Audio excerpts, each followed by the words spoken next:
नमस्ते दोस्तों, स्वागत है आपका एनीमिस्टवर्स पर, जहां आपको मिलेगा हर मैनहवा का डिटेल्ड एक्सप्लेन बिल्कुल सिंपल और इंटरेस्टिंग स्टाइल में।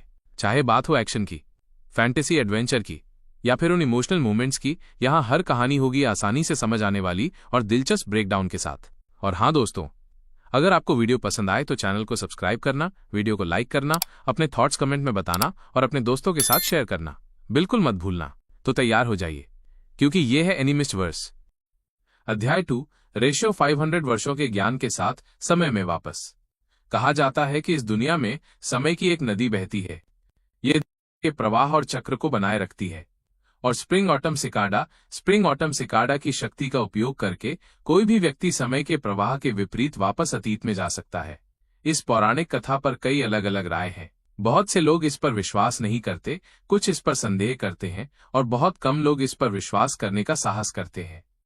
क्योंकि जब भी कोई स्प्रिंग ऑटम सिकाडा का उपयोग करता है तो उसे अपनी जान की कीमत चुकानी पड़ती है, अपने पूरे शरीर और अपनी खेती की ऊर्जा को इसकी शक्ति के लिए एक प्रेरक शक्ति बनाना पड़ता है। ऐसी कीमत बहुत महंगी है, और जिस बात को लोग स्वीकार नहीं कर पाते वो ये है कि अपनी जान की कीमत चुकाने के बाद भी उन्हें ये नहीं पता होता कि परिणाम क्या होगा। इसलिए यदि किसी के पास स्प्रिंग ऑटम सिकाडा है भी तो वे इसका उपयोग इतनी लापरवाही से करने का साहस नहीं करेंगे। अगर अफवाहें झूठी हुई और ये सिर्फ एक धोखा हुआ तो क्या होगा? यदि फेंग युआन ऐसी स्थिति में नहीं फंसा होता तो वो भी इसका उपयोग इतनी जल्दबाजी में नहीं करता। लेकिन अब फेंग युआन पूरी तरह से आश्वस्त है, क्योंकि सच्चाई की वास्तविकता उसकी आंखों के सामने है और इसे अस्वीकार नहीं किया जा सकता है। वो सच में पुनर्जन्म ले चुका है। ये दुख की बात है, मैंने शुरू से ही बहुत अधिक प्रयास बर्बाद किए, लाखों लोगों को मार डाला, यहाँ तक कि स्वर्ग को भी क्रोधित कर दिया और लोगों का बदला लेने के लिए उकसाया, पीड़ा और कई कठिनाइयों से गुजरा, और आखिरकार इस अच्छे गू जीव को प्राप्त किया और परिष्कृत किया। फेंग युआन ने आह भरकर सोचा। भले ही उसका पुनर्जन्म हो गया था, स्प्रिंग ऑटम सिकाडा उसके साथ नहीं आया। मनुष्य हजारों प्राणियों में सबसे महान है। गू स्वर्ग और पृथ्वी का सार है। गू हजारों आकारों और अजीब और रहस्यमय किस्मों में आते हैं, उनकी गिनती करना बहुत मुश्किल है। कुछ गू में 1 या 2 या 3 बार उपयोग करने के बाद पूरी तरह से गायब हो जाते हैं, और कुछ गू का बार बार उपयोग किया जा सकता है, जब तक कि इसका उपयोग इसकी सीमा से अधिक न किया जाए। ये कहा जा सकता है कि ये संभव है कि स्प्रिंग ऑटम सिकाडा उन प्रकारों में से एक है जिसका उपयोग गायब होने से पहले केवल एक बार ही किया जा सकता है। लेकिन अगर वो चला भी गया तो भी मैं दूसरा परिष्कृत कर सकता हूँ। मैंने इसे अपने पिछले जीवन में किया था, तो मैं इस जीवन में ऐसा क्यों नहीं कर सकता? दया के विचारों को अलग रखने के बाद फेंग युआन के दिल में महत्वाकांक्षी और दृढ़ भावनाएं उमड़ पड़ी। पुनर्जन्म लेने में सक्षम होना, इस तथ्य ने स्प्रिंग ऑटम सिकाडा के नुकसान को पूरी तरह से स्वीकार्य बना दिया। ये उल्लेख करना जरूरी नहीं है कि उसके पास कुछ कीमती चीज थी, इसलिए ऐसा नहीं था कि उसने सब कुछ खो दिया हो। ये कीमती खजाना उसकी 500 वर्षों की यादें और अनुभव थे। उसकी यादों में सभी प्रकार के खजाने और कीमती चीजें हैं जिन्हें इस समय में किसी ने अभी तक नहीं खोला है। वो इतिहास की नस नस से सभी बड़ी घटनाओं और दुर्घटनाओं को आसानी से समझ सकता है। वहां अनगिनत हस्तियां हैं, कुछ छिपे हुए स्तरों के पूर्ववर्ती हैं, कुछ प्रतिभाशाली हैं, कुछ लोग अभी पैदा भी नहीं हुए हैं। इन 500 वर्षों के जीवन में कठिन खेती और समृद्ध युद्ध अनुभव की यादें भी हैं। इन सभी यादों और अनुभवों के साथ उसने निस्संदेह समग्र स्थिति और आने वाले अवसरों को समझ लिया था। अच्छी योजना और निष्पादन के साथ वो बड़ी क्रूरता और भव्यता के साथ स्थिति को सशक्त बना सकता था। ये अब कोई समस्या नहीं थी कि वो दूसरों से एक कदम आगे बढ़ सकता था, उच्च सीमाओं को तोड़ सकता था। तो मैं ये कैसे करूं? फेंग युआन अविश्वसनीय रूप से समझदार था। उसने खुद को संभाला और खिड़की के बाहर रात की बारिश का सामना करते हुए विचार किया। इस विचार के साथ चीजें जटिल लगने लगीं। कुछ देर सोचने के बाद उसकी भौहें और गहरी हो गईं। 500 साल का समय काफी लंबा था। उन लंबी उलझी हुई यादों का जिक्र न करें जिन्हें याद नहीं किया जा सकता है। यहाँ तक कि खजानों के छिपे हुए स्थानों या लोगों के विशेष मुठभेड़ों को भी याद करना बहुत कुछ था। लेकिन मुख्य मुद्दा ये था कि स्थान लंबी दूरी के बीच अलग अलग थे और उन्हें कुछ समय में एक्सेस या दौरा करना पड़ता था। सबसे महत्वपूर्ण चीज खेती है। मैं अभी अपनी प्राइमल भी नहीं खोल पाया हूँ, एक गू मास्टर बनने के रास्ते पर नहीं चला हूँ। मैं सिर्फ एक नश्वर हूँ। मुझे जल्दी करनी होगी और खेती करनी होगी, इतिहास को पकड़ना होगा और सबसे अच्छे लाभ के साथ अवसरों को जब्त करना होगा। ये भूलना नहीं चाहिए, इनमें से कई खजानों के छिपे हुए स्थान उचित नींव के बिना बेकार थे। इसके बजाय ये सिर्फ एक भेड़िया की मान में चलना होगा, मौत की तलाश में। फेंग युआन के सामने अभी की समस्या खेती थी। उसे जितनी जल्दी हो सके अपनी नींव के स्तर को बढ़ाना था। यदि वो अपने पिछले जीवन की तरह धीमा होता तो वो बहुत देर हो चुकी होती। जितनी जल्दी हो सके खेती करने के लिए मुझे कबीले से संसाधनों को उधार लेना होगा। मैं अभी जिस स्थिति में हूं, मेरे पास खतरनाक पहाड़ों में आगे पीछे यात्रा करने की कोई शक्ति या क्षमता नहीं है। यहां तक कि एक साधारण पहाड़ी सुअर भी मेरी जान ले सकता है। अगर मैं 3rd लेवल गू मास्टर की खेती तक पहुंच सकता हूं तो मेरे पास खुद को बचाने और पहाड़ छोड़ने का साधन होगा। 500 साल के एक व्यक्ति की आंखों के माध्यम से जिसने राक्षसी तरीके से खेती की है। किंग माओ माउंटेन बहुत छोटा था। गुयू विलेज भी एक पिंजरे जैसा लगता है। लेकिन जबकि पिंजरे ने स्वतंत्रता को प्रतिबंधित किया, पिंजरे की मजबूत सलाखों ने एक निश्चित प्रकार की सुरक्षा भी प्रदान की। इस थोड़े समय में मैं बस इसी पिंजरे में रहूंगा। जब तक मैं 3rd लेवल गू मास्टर तक पहुंच सकता हूं, मैं इस गरीब पहाड़ को छोड़ सकता हूं। सौभाग्य से कल जागृति समारोह अवेकनिंग सेरेमनी है। मैं उसके तुरंत बाद एक गू मास्टर के रूप में प्रशिक्षण शुरू कर पाऊंगा। जब उसने जागृति समारोह के बारे में सोचा तो पुरानी यादें जो लंबे समय से उसके दिल में दबी हुई थी खुद को फिर से सामने ले आईं। प्रतिभा। उसने उपहास किया। उसकी निगाहें खिड़की के बाहर केंद्रित थीं। इस समय उसके कमरे का दरवाजा हल्के से खोला गया और एक युवा किशोर अंदर चला गया। बड़े भाई, तुम खिड़की के किनारे बारिश में क्यों खड़े हो? वो युवक पतला था, फेंग युआन से थोड़ा छोटा था। उसका चेहरा फेंग युआन के चेहरे से बहुत मिलता जुलता था। जैसे ही फेंग युआन ने इस युवक को देखने के लिए अपना सिर घुमाया, एक जटिल रूप उसके चेहरे पर चमक उठा। ये तुम हो, मेरा जुड़वा छोटा भाई। उसने अपनी भूमें उठाई। उसकी अभिव्यक्ति ठंडी उदासीनता में लौट आई। फेंग झेंग ने अपना सिर झुकाया और अपने पैर की उंगलियों को देखा। ये उसका हस्ताक्षर रुख है। मैंने देखा कि बड़े भाई की खिड़की बंद नहीं थी, इसलिए मैंने सोचा कि मैं यहां आकर इसे बंद कर दूंगा। कल जागृति समारोह है, बहुत देर हो चुकी है और तुम अभी तक बिस्तर पर नहीं गए हो बड़े भाई। अगर अंकल और आंटी को पता चला तो वे शायद चिंतित होंगे। फेंग युआन की ठंडक पर फेंग झेंग को कोई आश्चर्य नहीं हुआ। जब से वो एक छोटा बच्चा था, उसका बड़ा भाई हमेशा ऐसा ही था।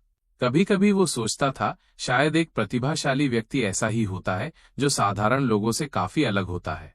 हालांकि वो अपने बड़े भाई जैसा ही दिखता था, लेकिन उसे लगता था कि वो एक चींटी की तरह साधारण है। वे एक ही गर्भ से एक ही समय में पैदा हुए थे, और फिर भी स्वर्ग इतना अनुचित क्यों है? उसके बड़े भाई को चमकदार प्रतिभा से संपन्न किया गया था, जबकि वो खुद एक पत्थर की तरह साधारण था। उसके आसपास के हर कोई कहता था ये फेंग युआन का छोटा भाई है। जब वे उसका उल्लेख करते थे, उसकी चाची और चाचा उसे लगातार अपने बड़े भाई से सीखने के लिए कहते थे। यहां तक कि जब वो कभी कभी दर्पण में देखता था तो वो अपना चेहरा देखकर घृणा महसूस करता था। ये विचार कई वर्षों से चल रहे थे, दिन रात उसके दिल में गहराई से जमा हो रहे थे। उसके दिल पर एक विशाल पत्थर के दबाव की तरह इन कुछ वर्षों में फेंग झेंग का सिर और भी झुक गया और वो भी शांत हो गया। चिंतित। अपनी चाची और चाचा के बारे में सोचकर फेंग युआन चुपचाप हंसा। उसे अभी भी स्पष्ट रूप से याद था कि इस दुनिया के माता पिता ने एक कबीले के मिशन में अपनी जान कैसे गंवा दी थी। जब वो केवल 3 साल का था तो वो और उसका छोटा भाई अनाथ हो गए थे। पालन पोषण के नाम पर उसकी चाची और चाचा ने उसके माता पिता द्वारा छोड़ी गई विरासत को जब्त कर लिया, जबकि उसके छोटे भाई और खुद पर कठोर व्यवहार किया। उसने मूल रूप से सिर्फ एक सामान्य व्यक्ति होने की योजना बनाई थी, यहां तक कि अपनी क्षमताओं को छिपाने और अपना समय बिताने की भी योजना बनाई थी। हालांकि उसका जीवन मुश्किल था, जिससे फेंग युआन को अपनी कुछ प्रतिभाओं को उजागर करने के लिए मजबूर होना पड़ा। तथाकथित प्रतिभा केवल एक परिपक्व और बुद्धिमान आत्मा थी जिसमें पृथ्वी की कुछ लोकप्रिय प्राचीन कविताएं थी। इसके साथ वो लोगों को चौंकाने और ध्यान आकर्षित करने में कामयाब रहा। बाहरी दुनिया के दबाव के कारण युवा फेंग युआन ने खुद को बचाने के लिए एक ठंडी उदासीन अभिव्यक्ति रखने का फैसला किया, जिससे किसी भी रहस्य को उजागर करने की संभावना कम हो गई। समय के साथ ठंडक एक आदत बन जाएगी जिसे वो व्यक्त करने का आदी था। इस प्रकार उसकी चाची और चाचा अब उस पर और उसके छोटे भाई पर कठोर नहीं थे। जैसे जैसे साल बीतते गए और वे बड़े होते गए, भविष्य अधिक आशावादी हो गया और बेहतर व्यवहार बढ़ गया। ये प्रेमी नहीं था, बल्कि एक प्रकार का निवेश था। ये हास्यास्पद है कि उसके छोटे भाई ने कभी इस सच्चाई को नहीं देखा। वो न केवल उनकी चाची और चाचा द्वारा धोखा दिया गया था, बल्कि उसने अपने अंदर नाराजगी भी दबाना शुरू कर दिया था। हालांकि वो अब एक अच्छे स्वभाव वाले और ईमानदार लड़के जैसा दिखता था। फेंग युआन की यादों में जब उसके भाई को ए ग्रेड प्रतिभा के रूप में पाया गया तो कबीले ने उसे सब कुछ देकर पालने में बहुत प्रयास किया। उसके बाद सभी दबी हुई नाराजगी, ईर्ष्या और नफरत बाहर आ गई और कई बार फेंग झेंग ने अपने ही बड़े भाई को लक्षित किया, दबाया और उसके जीवन को मुश्किल बना दिया। जहां तक उसके खुद के ग्रेड का सवाल है, ये केवल सी ग्रेड प्रतिभा थी, भाग्य को मजाक करना पसंद था। जुड़वा बच्चों की एक जोड़ी, बड़ा वाला केवल सी ग्रेड प्रतिभा वाला था, लेकिन 1 दर्जन वर्षों से एक प्रतिभाशाली व्यक्ति के रूप में जाना जाता था। छोटा वाला, जिसे हमेशा नजरअंदाज किया जाता था, वो ए ग्रेड प्रतिभा वाला था। जागृति समारोह के परिणामों ने कबीले को चौंका दिया था। 2 भाइयों के साथ व्यवहार उसके बाद अचानक उलट गया था। छोटा भाई स्वर्ग की ओर उठने वाले एक ड्रैगन जैसा था, बड़ा भाई एक फिनिक्स जैसा था जो पृथ्वी पर गिर गया था। उसके बाद उसके अपने छोटे भाई से कई कठिनाइयां और परेशानियां आईं। उसकी चाची और चाचा की ठंडी आंखें, कबीले के लोगों की अवमानना। क्या उसे इससे नफरत थी? फेंग युआन ने अपने पिछले जीवन में इससे नफरत की थी। उसे अपनी प्रतिभा की कमी से नफरत थी। उसे इस बात से नफरत थी कि कबीला कितना हृदयहीन था। उसे इस बात से नफरत थी कि भाग्य कितना अनुचित था। लेकिन अब अपने 500 वर्षों के जीवन अनुभवों के साथ इस पाठ्यक्रम पर पुनर्विचार करने के लिए उसके दिल में वास्तव में शांति थी। नफरत का एक अंश भी नहीं था। नाराजगी से क्या हासिल होना था? अगर दूसरे दृष्टिकोण से सोचा जाए तो वो अपने छोटे भाई, चाची और चाचा, यहां तक कि उन दुश्मनों को भी समझ सकता था जिन्होंने 500 साल बाद उस पर हमला किया था। मजबूत कमजोर को खाते हैं, सबसे योग्य की उत्तरजीविता, ये हमेशा इस दुनिया के नियम रहे हैं। हर किसी की अपनी महत्वाकांक्षाएं होती हैं, हमेशा अवसरों को हथियाने के लिए संघर्ष करते हैं। सभी युद्धों और हत्याओं के बीच ऐसा क्या है जिसे समझा नहीं जा सकता?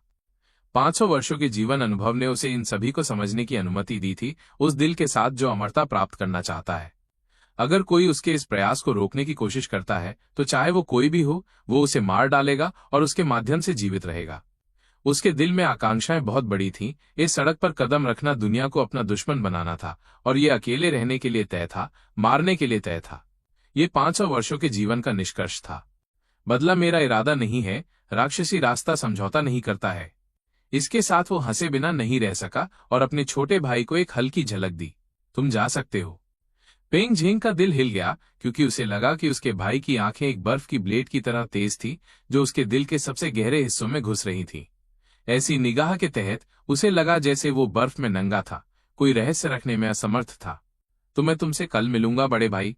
और कुछ कहने का साहस न करते हुए फेंग झेंग ने धीरे धीरे दरवाजा बंद किया और चला गया। गश्त पर घूम रहे चौकीदार ने अपनी लकड़ी की छड़ी बजाई। उस आवाज से फांग युआन की आंखें खुल गईं। उसने मन ही मन सोचा, सुबह होने वाली है। वो रात को सिर्फ 2 घंटे ही सो पाया था, लेकिन 500 साल के अनुभव के कारण उसे थकान महसूस नहीं हुई। वो तुरंत उठा और खिड़की खोल दी।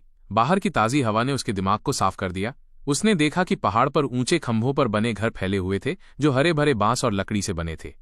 तभी नीचे से एक नौकरानी की आवाज आई, युवा मालिक फांग युआन, आप जाग गए। ये उसकी अपनी नौकरानी शेन कुई थी जो एक बेसिन में पानी लेकर ऊपर आ रही थी। शेन कुई ने हरी पोशाक पहनी थी और वो बहुत खुश लग रही थी। वो फांग युआन को कपड़े पहनाने में मदद करने लगी और जानबूझकर उसे छूने लगी। फांग युआन का दिल शांत था। वो जानता था कि शेन कुई उसकी चाची और चाचा की जासूस है। पिछले जन्म में वो उसकी मीठी बातों में आ गया था, लेकिन इस बार वो उसके इरादों को अच्छी तरह समझ सकता था। उसने शेन कुई को झटक कर कहा, ठीक है, अब और जरूरत नहीं है।